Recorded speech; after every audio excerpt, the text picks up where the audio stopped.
Thank you भाई फयाज। सारा जलाल मेरे यस्सु को मिले। तालियों के लायक वही खुदा है। खुदा यीशु मसीह के बाबरकत जलाली और कुदरत वाले नाम में खुदावंद के तमाम मुकद्दसीन की खिदमत में मेरी तरफ से, मेरे घराने की तरफ से हमेशा आप सबकी सलामती है और रहेगी जब तक हम इस दुनिया में कायम हैं, क्योंकि वो सलामती का शहजादा हमारे साथ है। आमीन। मेरे अजीजों, मैं खुदाम का शुक्र अदा करती हूँ और खुदाम के पाक रूह को मैं अपनी लिए और आप सबके लिए रहनुमाई के लिए मांग लेती हूँ। आए मेरे अजीजों, हम खुदाम के मुकद्दस कलाम में से पढ़ेंगे। मैं शुक्रगुजार हूँ द वॉइस ऑफ टीम के लिए और खुदाम के सूरमा के लिए, जो हम सब के लिए हमेशा यही ख्वाहिश रखते हैं कि हम जो नकम्मे बर्तन थे, लेकिन यीशु ने जब से हमें चुन लिया है, हम खास बर्तन बन चुके हैं। लेकिन अगर हम इन बर्तनों में जो छुपे हुए खजाने हैं, उनको जब हम इस्तेमाल नहीं करेंगे, तो मेरे अजीजों, हम उसके बेटियां और बेटे नहीं बन सकते। आमीन। जैसे कि आप सब जानते हैं कि हम लोग सीख रहे हैं, पहाड़ी वास के बारे में सीख रहे हैं। आप सब मेरे साथ खुदावन के मुकद्दस कलाम को निकालें। मुकद्दस मत्ती रसूल की अंजील और उसका 5वां बाब और उसकी 8वीं आयत, उसकी हम पढ़ेंगे, क्योंकि जैसा कि हम सब जानते हैं कि अभी हम मुबारकबादियों को सीख रहे हैं और पिछली दफा भी हमने पढ़ा था रहम दिल के बारे में। आज हम सीखेंगे मुबारक है वो जो पाक दिल है, क्योंकि वो खुदा को क्या करेंगे, देखेंगे। आमीन। ये कितनी खुश नसीबी की बात है कि खुदावन जिनको कहे कि वो क्या है, मुबारक है, क्योंकि वो क्या करेंगे, खुदा को देखेंगे। आमीन। इससे पहले कि मैं पाक लोगों के बारे में आपके साथ शेयरिंग करूं, मैं सबसे पहले आप लोगों को बताऊंगी दिल के बारे में, क्योंकि मेरे अजीजों, हम सब जानते हैं कि जो दिल है वो सबसे लाइलाज और हीलेबाज है। और अगर बाइबल मुकद्दस में देखा जाए तो दिल जो है 900 मर्तबा से जाहिद जो है ना, बाइबल में इस्तेमाल हुआ है। और बाइबल में जो दिल को किरदार भी, शख्सियत भी, रजा भी, ख्याल भी और सोच के लिए इस्तेमाल किया गया है। और मेरे अजीजों, जब दिल टूटता है और शिकस्ता होता है, तो वो फरोतन होता है और उसमें तौबा की अलामत होती है, क्योंकि जो संगीन दिल होता है वो खुदा की मर्जी को कभी भी बचा नहीं लाता। क्योंकि हम सब जानते हैं कि जब दाऊद का दिल टूटा था तो वो क्या हुआ था, शिकस्ता दिल हुआ था। तो उसने कहा कि आए खुदावन, मेरे अंदर पाक दिल को क्या कर, पैदा कर, और मेरे बातन में असर नौ मुस्तकिम रूह को डाल और अपनी पाक रूह मुझसे जुदा ना कर। क्योंकि मैं और आप, जो हम सब खुदावन से प्यार करते हैं, हम कभी भी नहीं चाहेंगे कि खुदावन की हमसे अलैदगी हो। और अलैदगी कब होती है, जुदाई कब होती है, तभी होती है जब हमारी जिंदगियों में गुनाह आता है।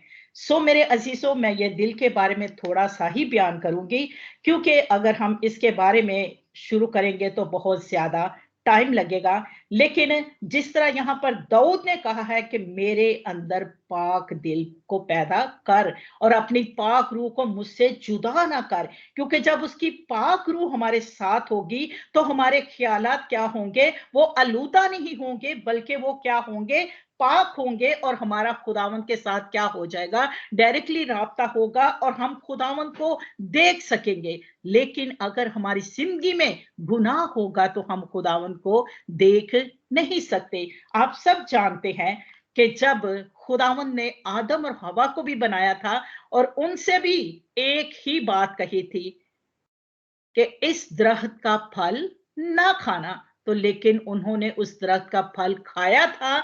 और पहले जो खुदावंत की कुर्बत थी वो उनके साथ रहती थी, क्योंकि उनकी जिंदगी में क्या नहीं था, गुनाह नहीं था। और खुदावंत उनको ठंडे वक्तों में मिलता था, वो खुदा से बातचीत करते थे, खुदा को देखते थे, क्योंकि उनकी जिंदगी में गुनाह नहीं था। और जहां पर गुनाह है वहां पर खुदा नहीं आ सकता, क्योंकि खुदावंत की आंख पाक है और वो बदी को देख नहीं सकती। आमीन। सो आइए मेरे अजीजों, मेरे साथ खुदावन के मुकद्दस कलाम में से देखेंगे। हम पुराने अहदनामा में पहले जाएंगे, क्योंकि हम देखेंगे कि वहां पर कौन सा ऐसा नबी था जो कि खुदावन का पसंदीदा भी था, और खुदावन उसको डायरेक्टली मिलता था, और खुदावन से वो बातचीत भी करता था। आए मेरे साथ खुदावन के मुकद्दस कलाम में से हम देखेंगे।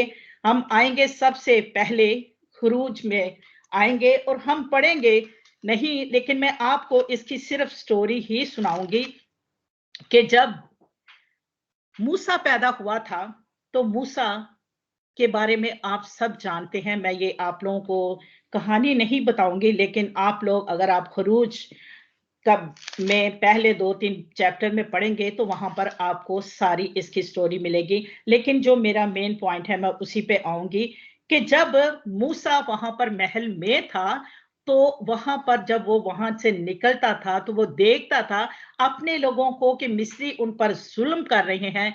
तो मेरे अजीजों, वो क्या करता था, उसने एक मिस्री को क्या किया था, मार दिया था और वहां पर रेत में छुपा दिया था।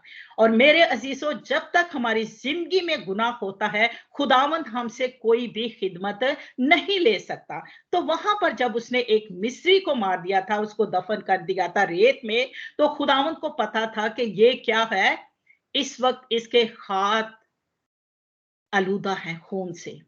तो वहां पर आप देखें कि जब 19 बाब में लिखा हुआ है वहां पर कि जब वो बनी इस्राएल को निकलवाना था, तो खुदावंद यीशु मसीह ने उसको पहले क्या किया था। खुदावंद यीशु मसीह ने जब वो आए हैं वहां पर झाड़ी के पास, तो खुदावंद यीशु मसीह ने उसको भेजना था बनी इस्राएल को वहां से गुलामी से छुड़ाने के लिए। तो जब वो उस झाड़ी को देख रहा है तो उसमें आग लगी हुई है, लेकिन वो भस्म नहीं होती।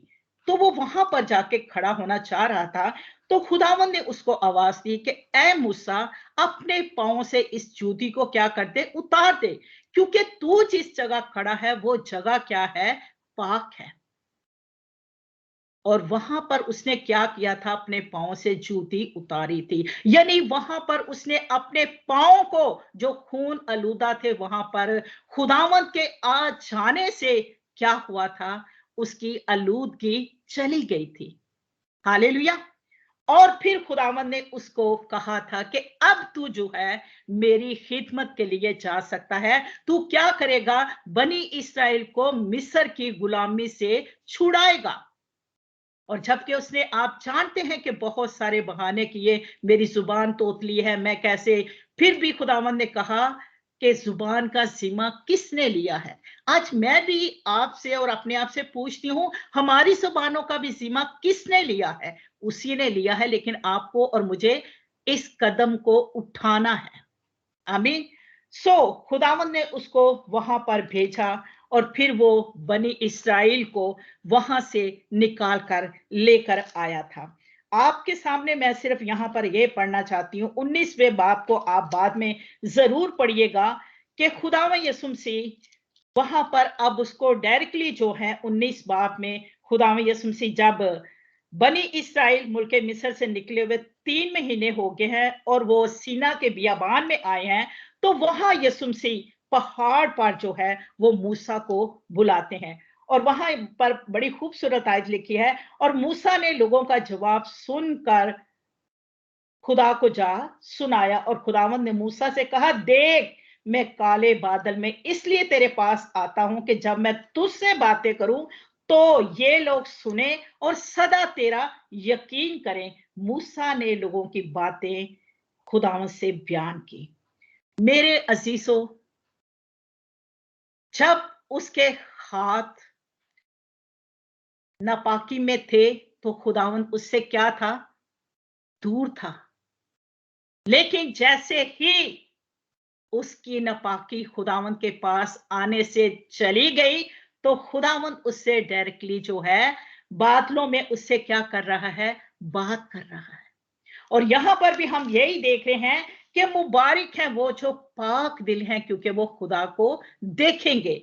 और जैसे ही वो खुदावंद के पास जाता था, बनी इस्राएल की बातों को लेकर जाता था, और फिर खुदावंद से बात करके वो नीचे आकर उनको बताता था। आज भी हमारे बहुत सारे खादमीन हैं जो कि कलीसिया का बोझ रखते हैं और वो खुदावन से उनके लिए इल्तमास करते हैं कि खुदावन उनकी मुश्किलों को क्या करे, खत्म करे। ऐसा ही हो रहा है कि खात्मों के वसीला से खुदावन आज भी अजीब काम कर रहा है, लेकिन किन खात्मों के वसीला से, जिनके आज भी पांव खुशखबरी की, सुलह की, सलामती की खबर लेकर आते हैं और जो खुदावन से डायरेक्टली बात करते हैं और जिनसे खुदा बातचीत करता है। मेरी आप सबसे रिक्वेस्ट होगी कि जो भी आप जहां कहीं भी हैं, अपने खातमीन की हमेशा खिदमत किया करें, ताकि खुदा जो उनको अपनी आंख की पुतली की तरह जानता है और उनको संभालता है, आपको उनके वसीला से बहुत बरकत मिलेगी। आमीन। हम खुदावन का शुक्र अदा करते हैं कि खुदावन जो मूसा से बात करता है, आज मेरे और आपसे भी बात कर सकता है, अगर हम भी पाक और साफ होंगे। और 16 आयत में भी, वहां पर भी खुदावन ने उनसे कहा है कि अगर, क्योंकि वहां पर लोगों ने कहा है कि हमें भी खुदावन की क्या करनी है, आवाज को सुनना है। तो खुदावन ने उनको कहा कि पहले क्या करो, उन लोगों को कहो कि पहले अपने आप को पाक और साफ करें और अपने कपड़े धोएं। और उन लोगों से कहा कि तीसरे दिन तैयार रहना और औरत के नजदीक ना जाना। अगर मैं और आप भी खुदावंत के पास जाना चाहते हैं, तो जैसे उसने अपने आप को खुदावंत के पास लेकर आया है और अपनी जिंदगी को जो पीछे गुजर चुकी थी उसका इकरार किया है, उसको तर्क कर दिया है, क्योंकि मेरे अजीजों, खुदावंत जो है नापाकी को पसंद नहीं करता। और यहां पर भी खुदावंत ने कहा है अपने आप को धो, अपने आप को। जब हम तौबा करके बपतिस्मा ले लेते हैं, तो मेरे अजीजों, हम गुनाहों से क्या हो जाते हैं, पाक और साफ हो जाते हैं। लेकिन हमें क्या करना है, उसके बाद अपने आप को बचा कर रखना है, ताकि हम खुदावंत को देख सकें और खुदावंत से क्या कर सके, बातचीत कर सके। और यहां पर तीसरे दिन भी बादल गरजे हैं और बिजली चमकी है और पहाड़ पर काली घटा छाई है और वहां पर डेरे में लोग जमा हो गए हैं डर के मारे। और वहां पर को सीना से ऊपर तक धुआं भर गया और खुदावंत शोले में होकर उतरा और धुआं जो है तंदूर की तरह ऊपर को उठ रहा था और सारा पहाड़ जोर से हिल गया। और वहां पर फिर देखिए खुदावंत ने कहा है कि काहिनों को जो है इस पहाड़ के चारों तरफ जो है वो एक चौकीदार की तरह उनको खड़ा कर देना, क्योंकि ये लोग जो हैं पहाड़ के पास ना आने पाए, क्योंकि मैं क्या करूंगा, उनको हलाक कर दूंगा। वो सिर्फ वहां पर खुदावंद उनको ये दिखाना चाहता है, क्योंकि अगर आप गिनती 12 बाप में पढ़ें तो वहां पर भी मूसा और को मरियम और हरून ने कहा, क्या खुदावंद उससे ही बात कर सकता है, हमसे बात नहीं कर सकता। और वहां पर भी देखें कि खुदावंद ने क्या किया है, वहां पर खुदावंद ने कहा है कि मेरा खादम मूसा ऐसा है कि पूरे खानदान में ईमानदार है और मैं उससे इनडायरेक्टली नहीं बल्कि रूबरू क्या करता हूं, उससे बातचीत करता हूं और उससे मेरा दीदार जो है नसीब होता है। और यहां पर भी खुदावंद ने उन लोगों को दिखाया कि जो पाक है वो मुझे देखेंगे और मैं ही उनसे बात करता हूं। और वहां पर जो काहिन है उनको भी कहा कि अपने तय क्या करो, पाक करो, कहीं ऐसा ना हो कि खुदावंद उन पर टूट पड़े। तब मूसा ने खुदावंद से कहा कि लोग को सीना पर नहीं चढ़ सकते, क्योंकि हमने उन्हें तकीदन कहा है कि पहाड़ के चौगिर्द हदबंदी करके उसे पाक रखो।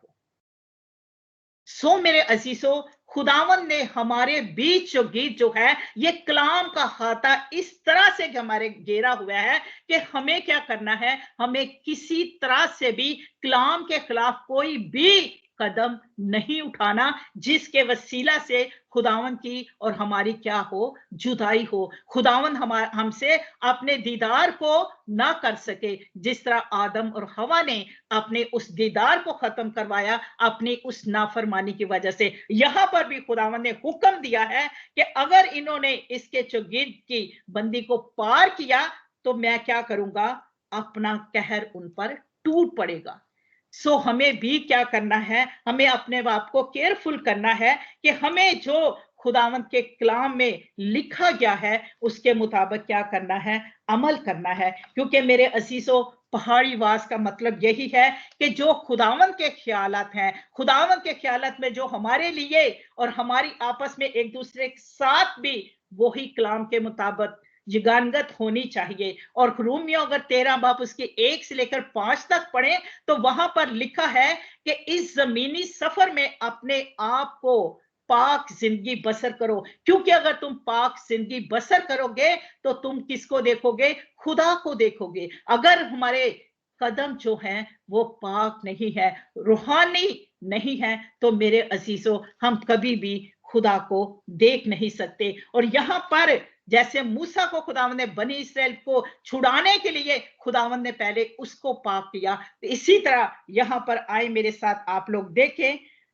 नए अहदनामा में यूहन्ना की अंजील और उसका 13 बाब और उसकी 10वीं आयत। यहां पर खुदावंद के कलाम में बड़ी खूबसूरत आयत लिखी है। यीशु ने उससे कहा, जो नहा चुका है उसको पांव के सिवा और कुछ धोने की हाजत नहीं, बल्कि सरासर क्या है, पाक है। और तुम पाक हो लेकिन सब के सब नहीं। चूंकि वो पकड़वाने वाले को जानता था, इसलिए उसने कहा कि तुम सब पाक नहीं हो। वहां पर भी देखें कि खुदावंद के साथ जब से खुदावंद ने शागिर्द बनाए थे, यहूदा इस्करियोती जो था वो खुदावंद के साथ साथ था, लेकिन उसने आखिर में क्या किया, उसने यीशु मसीह को क्या करवा दिया, पकड़वा दिया। और यहां पर भी जब पतरस ने कहा कि मैं कभी तुझसे पांव नहीं धलवाऊंगा, तो यीशु ने उससे कहा कि तू फिर मेरे साथ शरीक नहीं हो सकता। तो फिर पतरस ने कहा, फिर तू मुझे सारा ही क्या कर दे, नहला दे। लेकिन यीशु ने कहा, जो नहा चुके हैं उनको क्या जरूरत है, सिवाय पांव के। क्योंकि मेरे अजीजों, जो पांव हैं, अगर हमारे पांव जो हैं दलदल में हैं, अगर हमारे पांव जो हैं वो आलूदा हैं, अगर हमारी जिंदगियों में रूह के फल नहीं है, मोहब्बत नहीं है, घमंड है, गुस्सा है, कत्ल है, गारत है, दूसरों के लिए तफरीके हैं, और हमारी जिंदगी में, हमारे दिल में ये सारी चीजें हैं, तो जो दिल खुदा मांगता है, अगर वो दिल ही पाक नहीं है, उसमें हर तरह के रूहानी फलों के नेगेटिव जो भी सोचे हैं वो हैं, तो मेरे अजीजों हमें खुदा को पसंद आना नामुमकिन है, और वो खुदावंद उस दिल में नहीं आ सकता। इसलिए यहां पर पतरस को कहा कि जो नहा चुके हैं, जिन्होंने तौबा करके बपतिस्मा ले लिया है, जो इस आलूदगी से पाक हो चुके हैं, उनको सिर्फ किसकी धोने की जरूरत है, पांव को धोने की जरूरत है। क्योंकि यही पांव है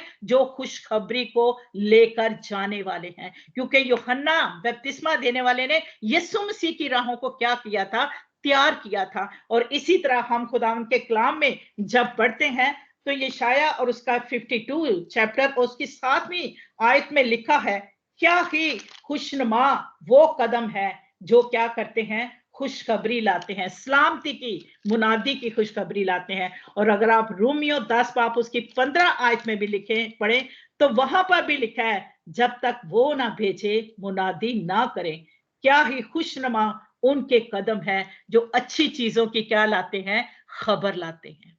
आज मेरे और आपके भी कदम जो हैं वो सलामती की खुशखबरी के लिए इस्तेमाल होने चाहिए। और सलामती की खुशखबरी हम तभी देंगे जब हमारे दिलों में दूसरों को सलामत देखने की तमन्ना होगी। अगर मैं अपने दिल में आपके लिए क्रोध रखती हूं तो मैं कैसे कह सकती हूं आपकी सलामती हो। पहले हमारी जिंदगी में ये अमल होना चाहिए, ताकि जो हम बोल रहे हैं वो हम आप नहीं देख रहे, खुदा देख रहा है। मुझे खुदावंद को क्या करना है? जवाब देना है। खुदावंद ने मुझे मेरे अमाल के मुताबिक मुझे बदला देना है, और अगर मेरा दिल ही नापाक है तो वो खुदा मुझे क्या बदला देगा? वो खुदा मुझे कैसे नजर आएगा? वो खुदा मेरी जिंदगियों में कैसे काम करेगा? वो खुदा मुझे कैसे कलाम सुनाने की जरूरत देगा? वो खुदा मुझे कैसे शिफायत करने के लिए बोल सकता है? वो खुदा मुझे कैसे बोल सकता है कि तू मेरी प्रस्तुत कर? क्योंकि मेरा ज़मीर भी मुझे मलामत करता है। और इसके लिए हमें क्या करना है? अपने आप को खुशखबरी देने के लिए मेरे अजीजों, अपने आप को हमेशा हर तरह की आलूदगी से पाक करना है। क्योंकि अगर आप गलतियों में पढ़ते हैं, जहां पर लिखा है बड़ी खूबसूरती के साथ, रूह के फलों के बारे में भी लिखा हुआ है और जिस्म की ख्वाहिशों के बारे में भी लिखा है। तो लेकिन अब मैं और आप जिस्मानी नहीं है, अब हम क्या हो चुके हैं? रूहानी हो चुके हैं। हम क्या हो चुके हैं? हम खुदावंद के रास पास बेटे और बेटियां बन चुके हैं। तो मेरे अजीजों, अब हमने जिस्म के मुआफिक नहीं चलना, हमें रूह के मुआफिक चलना है। और वो रूह ही है जो हमें पाक करती है, और वो रूह ही है जो हमारी तकवीयत बनती है, जो कि मैं हर तरह की जिस्म के कामों पर क्या देती है? गलबा देती है। और इस गलबे को हासिल करने के लिए जिस तरह अय्यूब की जिंदगी में बहुत सारी मुसीबतें आई थी, और हालांकि वहां पर लिखा हुआ है कि अय्यूब पहला बाब उसकी पहली आयत में कि वहां पर उसके जैसा कोई रास पास कामल आदमी, खुदा से डरने वाला नहीं था जिस तरह अय्यूब था। लेकिन उसकी जिंदगी में क्या आई थी? मुसीबतें आई थी।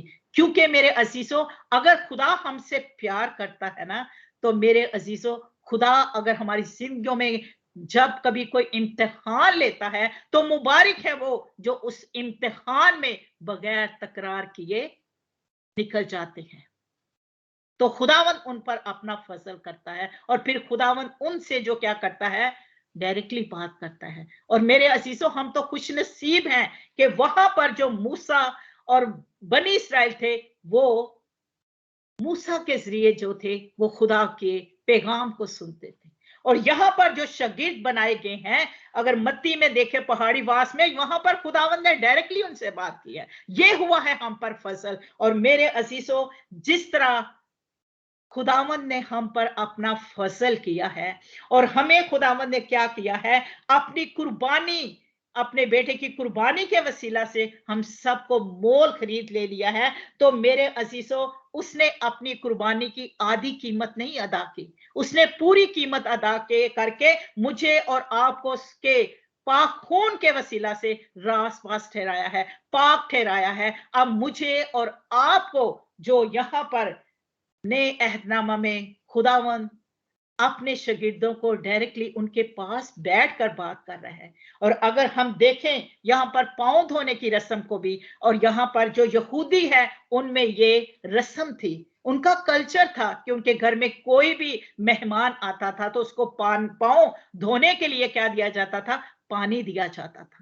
तो मेरे अजीजों, अगर वो जिस्मानी तौर पर चाहते हैं कि वो पांव अपने साफ करके हमारे घरों में घुसे, ताकि ना हमें उनके पांव की बदबू आए, ना वो पांव अपने गंदे हमारे घरों में रखे, तो क्या मेरा और आपका खुदा, जो कि बदी को देख ही नहीं सकता, जो कि पाक और साफ है, तो मेरे अजीजों वो क्या पसंद करेगा कि हम उसकी हजूरी में आज ऐसे आए? हरगिज नहीं।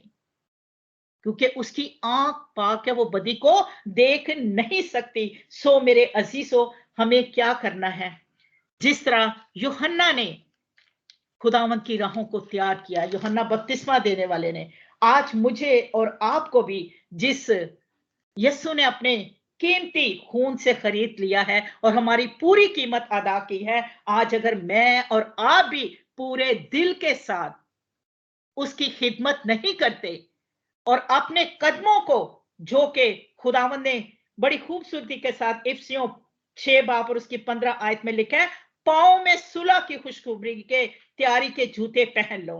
यानी कि क्या करना है? अब हम एक सिपाही है, और सिपाही का क्या काम है? उसका काम है कि वो हर वक्त अपने पांव में सुलह की खुशखबरी के जूते पहनकर वो क्या करे? एक गवाह बन जाए, एक शागिर्द बन जाए, और वो क्या करे, अपने आप को हर वक्त मुस्तहिद रखे और जहां कहीं भी उसको मौका मिले वो जाए, ताकि जो लोग खुदावंद की तालीम से बेखबर हैं, बेबैरा हैं अभी तक, उन तक उस तालीम को पहुंचाए, ताकि वो क्या हो सके, वो दुश्मन जो अबलीस है, जो गरजता फिरता है, उससे अपने आप को बचा सके, उससे तहफ़्फ़ुज़ हासिल कर सके। और वो तहफ़्फ़ुज़ कैसे हासिल होगा? वो मेरे अजीजों, इस कलाम के वसीला से, इस खुशखबरी के पैगाम के वसीला से।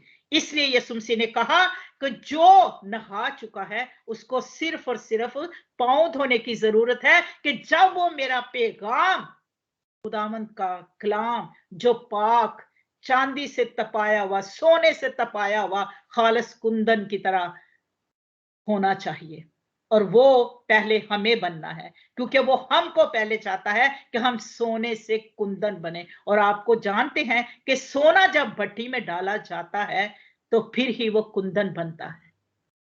अय्यूब भी भट्टी में डाला गया था, मूसा भी डाला गया था। कहां वो अपनी मां से वहां पर महल में गया और खुदावंद ने किस तरह उसकी वहां पर परवरिश की। आज मैं और आप भी बेफिक्र हो जाएं। अगर आप खुदावंद से जुड़े हुए हैं, खुदावंद से प्यार करते हैं, इस सुलह की खुशखबरी के जूते आपने पहन लिए हैं, तो वो सलामती का शहजादा हमेशा, आप जब उसकी खुशखबरी सुनाएंगे तो वो सलामती का शहजादा आपकी हर तरह से रहनुमाई करेगा। कल खुदावंद के खादम ने बड़ी खूबसूरत अपनी टेस्ट मनी दी थी कि मैं वहां पर बेंच पे था और मैंने खुदावंद से कहा, ये कैसे हो सकता है कि तेरा खादम रात और बेंच पे बाहर गुजारे। खुदावंद हमारा गैरतमंद खुदा है। और उसी वक्त खुदावंद ने वहां पर लोगों को भेजा कि खुदावंद के खादम को कैसे अपने हाथों पर उठा के लेके। इसी तरह कॉन्वेंस बोर्ड में भी लिखा है कि वो तुझे अपने हाथों पर उठा लेंगे ताकि तेरे पांव को पत्थर से ठेस न लगे। यीशु मसीह के लिए भी बोला गया था कि तेरे पांव को पत्थर से ठेस न लगे। और हमें खुदावंद ने यह कहा है कि अबलीस को अपने पांव के नीचे, जिस तरह यीशु ने रौंदा है और तीसरे दिन कब्र में से वो जी उठे हैं, मौत और गुनाह और कब्र पर फतह पाई है, आज मैं और आप भी इस जमीनी सफर में हैं। तो जिस तरह मेरे और आपके बाप ने जमीनी सफर को क्या किया है, पाक रखा, और आज मुझे और आपको भी यही वो कह रहा है कि बस कामल हो जो, जिस तरह तुम्हारा मसीह कामल है। और अगर हम कामल हैं तो हम इस जमीनी सफर में चलते हुए हम खुदावंद से वो ताज हासिल करेंगे जो कभी भी मुरझाने वाला नहीं है। और जैसा कि हम सब जानते हैं कि पहाड़ी वास में हम सीख रहे हैं कि खुदा की बादशाहत में वो ही दाखिल होंगे जो क्या करेंगे, खुदावंद के हुक्मों पर अमल करेंगे। और जैसे मसीह कामल है वो कामल बनेंगे, तो मेरे अजीजों वो खुदा की बादशाहत में क्या होंगे, दाखिल होंगे। लेकिन जो खुदावंद के हुक्म के खिलाफ चलेंगे तो वो क्या करेंगे, बादशाहत से बाहर रह जाएंगे। खुदावंद हम सबको यही तौफीक दे कि जब खुदावंद ने हमें अपने लिए चुन लिया है तो हम अपने पांव में हमेशा खुशखबरी की और सुलह के जूते पहनकर निकलें और खुदावंद के इस इरशाद आज़म को दुनिया के कोने कोने तक पहुंचाएं। मत्ती उसका 28 बाब उस पर में भी यही लिखा है, बस तुम जाकर, घर में बैठकर नहीं। अब तो हम खुदावंद का शुक्र अदा करते हैं, हमें घर में बैठे हुए हम इंटरनेट पे आसानी से घर में खुदावंद के कलाम को सुन रहे हैं। लेकिन शुक्र है कि हमें चर्चों में भी जाकर खुदावंद की खिदमत करनी है, आस पड़ोस में भी जाना है। लेकिन मेरे अजीजों, अगर हम बैठे रहेंगे तो क्या होगा, अबलीस को मौका मिल जाएगा। तो हमें क्या करना है, ये तहफ़्फ़ुज़ जो है कलाम का, ये उन तक पहुंचाना है ताकि वो भी बचे और खुदावंद का जो इरशाद आज़म है, असाइनमेंट जो है, वो हमारी जिंदगियों से पूरा होता रहे। आए आज मैं और आप खुदावंद से यही वादा करें कि खुदावंद अगर हमारी जिंदगियों में कोताही हो चुकी है तो हमें माफ करें और आज हमें भी वो पाक दिल दे ताकि हम आपको देख सके, आपसे हम डायरेक्टली बात कर सके, आपके दीदार को हासिल कर सके, और हम कभी भी अपने हाथों को, इस बदन को जो आपका मस्कन है, ये आपके जलाल के लिए इस्तेमाल हो, ना कि ये जहन्नम की आग का ईंधन बने। आमीन। सो खुदावंद मुझे और आप सबको इस कलाम के वसीला से बरकत दे और हमें खुदावंद पाक बनने की तौफीक दे, ताकि हम अपने खुदावंद को देख सकें और उस बादशाहत में शामिल हो सके। खुदावंद आप सबके साथ हो। आमीन।